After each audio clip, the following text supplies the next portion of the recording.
Hi, everyone. Welcome to Ad Age Remotely. I'm Janine Poggi, editor of Ad Age. Thank you so much for joining us for our first episode back, 2023.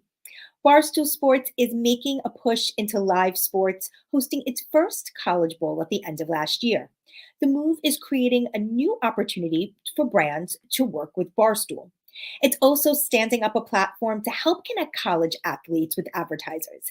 Joining me today to discuss the state of the streaming sports landscape and how advertisers can work with college athletes through NIL deals is Barstool Sports CEO, Erika Ayers. Hi, Erika. Hi, how are you? I'm good. How are you? Good. Thank you for having me. Yeah, thank you so much for joining us. Before we get started, for those of you watching at home, if you have any questions or comments, feel free to leave them on our social channels and we will try to get to them during this conversation. And if you like what we're doing here on Ad Age Remotely, please like, subscribe, share, or retweet this post. So, Erika, Barstool Sports closed out 2022 broadcasting the Arizona Bowl, which was the first bowl for the company. Can you talk a little bit about what you at Barstool learned from the experience? Yeah, it was awesome. So we were in Arizona. We were supposed to do the Arizona Bowl last year, but one of the teams got COVID, so it ended up getting all messed up. But so this was our first college football bowl game. In November, taking a quick step back, we did a doubleheader invitational basketball tournament in Philadelphia. So this was really our second broadcast of a national and a live sporting event. We learned a ton from the experience. It was incredible. I think what we did a very good job of is we showed a great bowl game, and it was a great bowl game between Wyoming and the University of Ohio. But what we also did was we created a lot of humor and a lot of entertainment as part of that broadcast that only Barstool can do. So what I was very excited is, we showed a great game. You got all you were used to seeing from a live college sporting event. The camera angles were great. The broadcast was great. You got the bonus of commentary from Jake Marsh and Dave Portnoy and Dan Katz. You got on-field reporters who are some of the biggest internet celebrities of this time, like Caleb Presley and Adam Ferrone. And then we injected a lot of humor and kind of Barstool isms throughout the broadcast that made the event feel unique and fresh. And, what our focus is when you look at the average age of a television viewer, it's something like 65 or 65 plus years old. We're appealing to a very young consumer, and we're looking to make our bowl games obviously have everything you would expect from a live sporting event, but also to have the relevance, the humor, the entertainment that our fans and fans of the internet are used to seeing. So, this was one of several efforts, like you mentioned, around live sports, ones that are coming, later this year as well. Mm-hmm. How else is Barstool looking to move into the space? Yeah, look, we're doing a lot. If you were to, I will have been at Barstool 7 years. So if you were to ask me 4 years ago or 3 years ago, if I thought we would be broadcasting live sporting events, I would say, like, in my dreams, that would be amazing. And now we're doing it, pretty much on a quarterly basis. And I think the big indication for the market that, people are seeing at large is, if you think historically or traditionally, a live college sporting event would be on ESPN, it would be on NBC, it would be on CBS, maybe it would be on Fox, and that's pretty much it. And now what you're seeing is the NFL's on Amazon. There'll be more and more on Netflix. There's stuff on Apple. And yes, now it's even on Barstool Sports. So, our next big endeavor is we will have the NYPD FDNY charity hockey game. That will be broadcast on Barstool for the first time and across the internet for the first time. And we'll do the same exact thing. You'll see the stars of Spit and Chicklets be in the front of the broadcast. We'll have a lot of humor. It'll have a lot of entertainment value. But what I really believe is that the collision of sports and entertainment is here. The collision between what's internet based and what's traditional broadcast based is here. And then what I think you'll find from us more so than anyone else is the level of commentary and humor, and the social nature of sports will be really brought to the forefront. Do you think that any type of sporting event fits within Barstool's model? Are there types of leagues or sporting events that you think fit better that you're eyeing moving forward?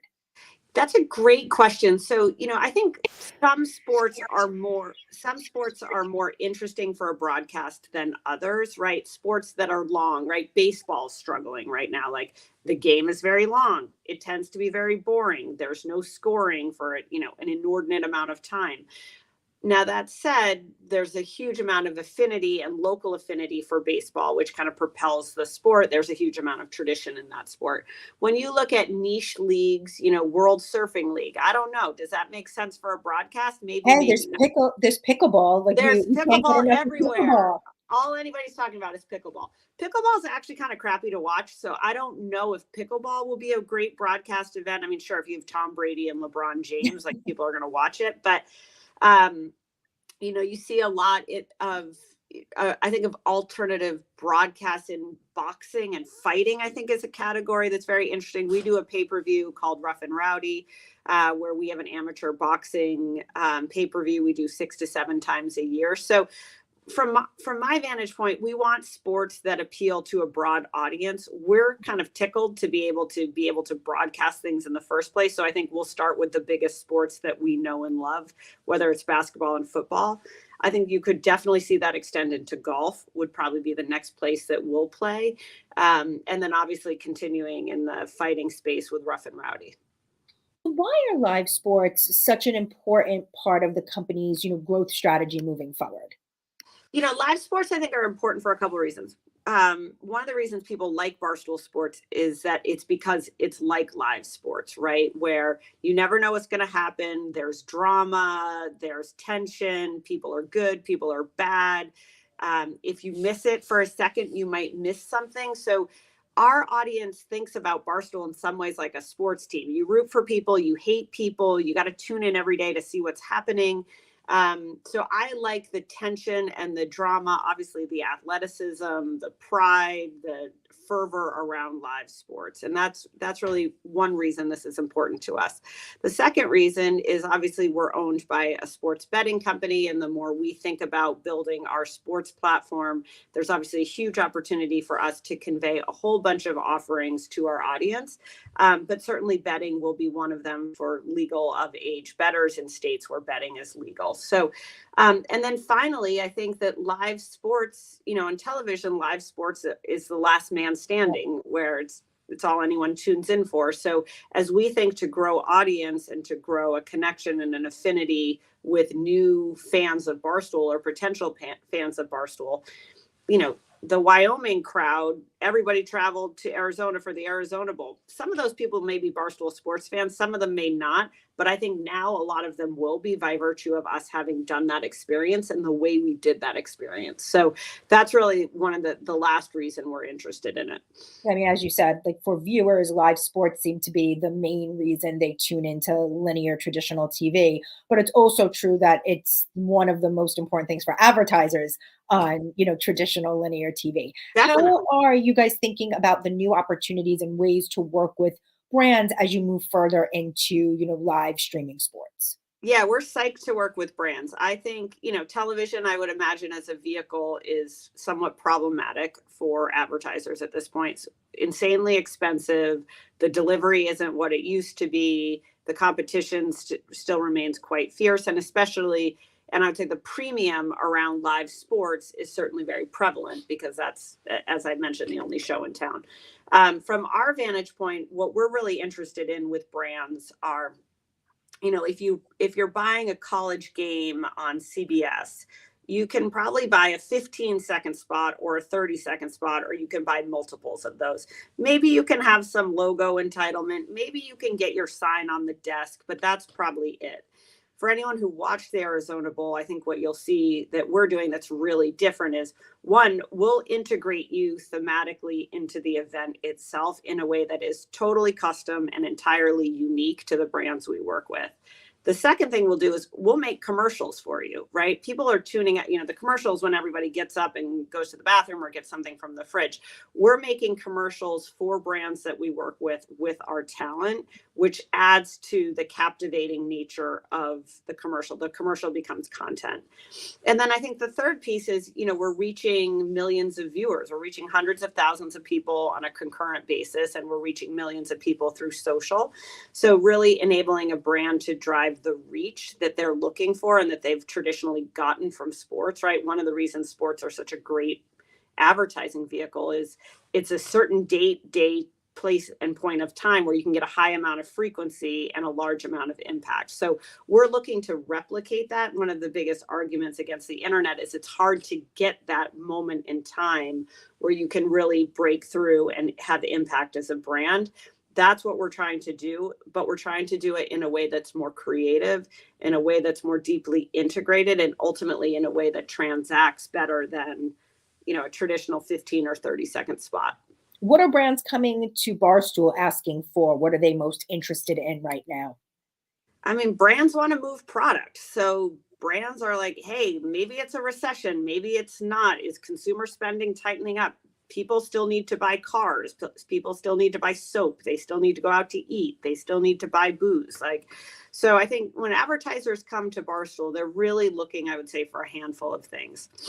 One, they want audiences they cannot find anywhere else, right? They want 18 to 34-year-olds. They want 21 to 59-year-olds, right? They want younger audiences. The second thing they want is audiences who have a propensity to buy and who will engage with the product, right? When we do advertising, the best advertising that we do is as creative as the content that we make. So sure, we'll run your commercial. We do a very good job of that, but even better, we'll put a spin on your product that makes our audience have affinity for it the way they have affinity for our content and our personalities. So I would say the second thing they're really looking for is affinity. And then the third piece is they're looking for reach and frequency, which is, sure, you can get a lot of reach on Facebook with, a 1-second ad impression, but what's going to be even more compelling is how do you get frequency around ad formats or ad vehicles or ad integrations that people are actually spending time with. As you mentioned, sports betting is an important part of the move into live sports. I think everyone in the sports media world is trying to figure out Totally. the role of sports betting moving forward. What do you see, over the next year that evolving and what that might look like, come the end of 2023? Yeah, I mean, sports betting is still fairly nascent in this country, right? It's a handful of states where sports betting is legal. There's a lot of different regulations. We're learning a lot about what's allowed in Ohio versus what's allowed in Louisiana and making sure that we have the right infrastructure to deliver that. There's a lot of betting companies buying up media assets, right? Or creating joint partnerships or joint ventures between betting companies and media companies. I think you're going to continue to see more and more of this. It's not entirely dissimilar when, as Facebook's looking to establish itself in live video, they do a bunch of content deals with a bunch of content production companies. When YouTube is trying to launch and legitimize itself, they do a bunch of influencer deals with a bunch of influencers and agents. So the same thing is happening in sports betting. I think what will be interesting is which of those partnerships work and how and why do they work. There's a lot of people who I think are purporting to talk about sports betting, but it's not authentic, it's not credible, and it ultimately doesn't convert. Sports betting is a performance space, right? It's all about sharing an offer, getting people to make a bet, seeing how that bet plays out. So I think there'll be a lot to be seen in terms of how the market shakes out, where those dollars end up going. Most sports bettors are mobile. Most sports bettors are digitally savvy. So I think the internet will be a natural place where a lot of that advertising and a lot of those partnerships manifest. And where could advertisers fit in this conversation? Oh, I mean, I think advertisers can fit everywhere, right? But advertisers, the best advertisers, I think, are looking for audience. I think they're looking for affinity. They're looking for a way that people will engage with their message and want to do something with it. And the reality is it's getting harder and harder and harder to do that. The collision of sports betting and advertising is actually pretty awesome. We do that all the time. We have a show called the Pro Football Show. Deion Sanders, Dan Katz, Dave Portnoy obviously talk about sports. They talk about sports betting. We talk about our advertising brands. We talk about Chevy. We have a segment in a car like that. So that brands should be naturally woven, in my opinion, to places where there are heat and audiences who they want to convert to buy. And it's becoming, I think, harder and harder for brands and betting companies, to be honest, to find those places. And then the second challenge of it is how do you maximize it to make sure that your offer breaks through? And I think those are the two big challenges for advertisers right now. I'm Janine Poggi, and I'm here with Barstool Sports CEO Erika Ayers. We're discussing a look at the state of the streaming sports landscape. And if you have any questions or comments, feel free to leave them on our social channels, and we will try to bring them into the conversation. So, Erika, another area of interest is the NIL deals. Since the name, image, and likeness rules were changed in 2021, brands really have increasingly been seeking to strike deals with college athletes. Can you talk a bit about how Barstool is looking to facilitate those connections between college athletes and brands? Yeah.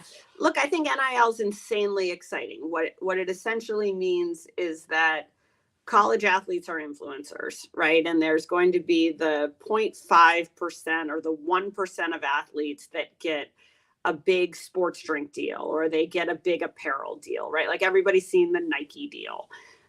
But the reality is there's hundreds of thousands of athletes in this country. Some play for D1, some play for D2, some play for D3, some play for irrelevant bad teams at schools in the middle of nowhere. Some play for in big sports and big schools that are broadcast on television.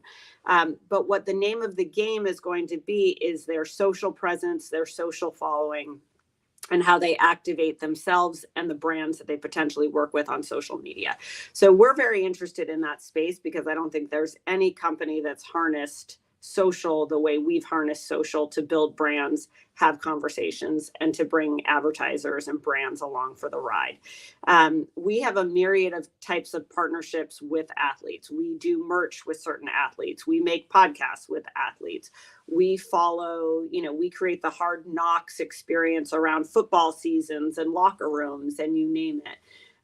But as it relates to NIL, what we're really interested in is we've built a marketplace that essentially connects advertisers with athletes. When the NIL rules changed, Dave put a tweet out and said, hey, sign up to be a Barstool athlete. We now have 150 athletes that are signed with Barstool, which is a pretty big platform and a huge number of athletes. They wear our kit. They share in their socials that they're part of Barstool. And now ultimately what will enable them to do is to be able to connect with brands so that they can market products that feel right for them at a price that's good for them to their audience and their fans. And I think we're in very, very early innings of this, but I think this will be one of the most interesting. It's not surprising when you look at influencers in TikTok or you look at influencers on Instagram or whatnot. Now you're just going to see athletes. What I think, though, is interesting is the most captivating athletes. It's not really because you're great at the sport or that you go to a big school that has national attention. Really captivating, weird, interesting personalities can be great marketers, and they tend to be great marketers as people, and now they can become great marketing vehicles for brands. So it's about brands keeping an eye out, even being able to find those. Like, how do you even go about finding maybe not like the biggest name in college athletics, but someone who is not as big but does have an interesting social presence or does do something interesting? How do you even go about finding those athletes right now? Exactly. And that's why Tuye, which is our platform, so that's proprietary to us, that's why it's interesting, right? Like I played field hockey and lacrosse in college. You want D3 field hockey players, like just put a query in and you'll get D3, field hockey players. You want volleyball players, you want offensive linemen, you want baseball catchers. Like we've got every sport, every division, and most every school represented. So I think that's also part of it, which is what are you looking for? And I think the challenge for marketers, or the really interesting thing for marketers, is how do you think about college influencers in your broader marketing strategy, and how would you use them to convey a message? Maybe you create a program where if you're a financial services app, you like buy college athletes lunch every week. You know what I mean? Like, how do you create an experience that's valuable for the athlete, valuable for your fan, and help that athlete create an experience or a marketing message that helps their fans become fans of you? And I think that's what's going to be really interesting here. What platforms are exciting you the most right now? We talked about TikTok and Instagram in here, and you mentioned Facebook earlier. Like, what platforms do you think are most attractive right now? Which ones do you think maybe potentially have some ability to grow or be like the next TikTok? I don't know. I'd love to see what the next TikTok is. I think TikTok is wildly exciting. Incredible marketing platform, incredible content platform. Obviously, a lot of big questions in terms of, will TikTok exist? What's the government going to do, and whatnot? So that's a big question. I think Facebook and Instagram are struggling. I think they're becoming more commercial. I think they're becoming more static in a way. Like, when you look at TikTok, it just seems so fresh and wild and loose compared to Instagram, where I get like 40 face contouring videos shoved at me every day. Like, it feels a little bit more rigid. It feels a little bit more concentrated on transaction. I think a lot is happening in news and opinion, where Substack is a really interesting platform. I think just the brands, people like Barry Weiss, who are using Substack to build, future news and opinion businesses. I think companies like Overtime, who are playing with, how do you create a sporting league and a media company and an influencer network all in one go? I think those type of companies are interesting.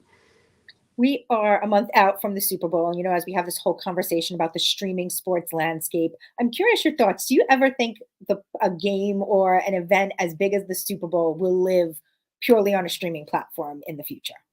Oh yeah, definitely. I think, if you read the earnings reports from major media or television networks, right? You look at what David Zaslav is trying to do at Discovery. Like, he's cutting hundreds of billions of dollars out of the business, which is hard. The nature, the NFL or big broadcast events, they want two things. They want money, and they want a great showcasing of the product. And the reality is, I would say in the last, 3 years, is people have kind of gotten over the stigma and the hurdle of, like, you got to tune into Fox to watch the Super Bowl. I don't think anybody cares where the Super Bowl is, to be honest with you. And when you think about your own media consumption, I would argue anyone listening to this, like, you click on Netflix faster and easier than you go find Fox or NBC. You kind of find Peacock before you find NBC. So I don't think the platform matters so much. The platform is a bank and a point of broadcast. And I think consumers have gotten over where stuff is. I think the media needs to get over it. And I definitely think that that's possible. Erika, thank you so much for joining us. Great. Thank you for having me. Be well. Be sure to tune into our upcoming episodes of Remotely. You can find out more at adage.com/remotely. And we'll be talking more about live sports at our Super Bowl Playbook event on February 7th. Go to adage.com/Super Bowl Playbook for more information. As always, thank you to our Ad Age crew, Lauren Chiardio, Arabella Breck, and Anna Sakula, for helping to make this live stream happen. Thanks for tuning in.